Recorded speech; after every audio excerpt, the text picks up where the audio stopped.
Hi, welcome back to the video 28 of our Adobe Premiere Pro course. In this video, you are going to learn how to make ease out for the keyframes that we just now added in the last video for the speed ramps. If in case you missed previous videos, I highly suggest you that start from the first video so that you are going to learn a lot of things in this course for free. As you can see, for this clip only, we added the keyframes to do the time remapping. So now to make ease in or ease out, just zoom in. As you can see, this option will be shown.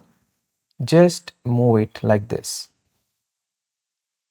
After that, a slider will be shown. Take any one end and make a smooth curve so that it slowly increase the speed and decrease the speed, not at a sudden. Even for the end clip also, you can do it. Select that and drag anywhere as you like. Again select that and you will see these sliders. Pull any one slider in direction like this to create smooth curves. If you want, you can increase this distance as well between these two.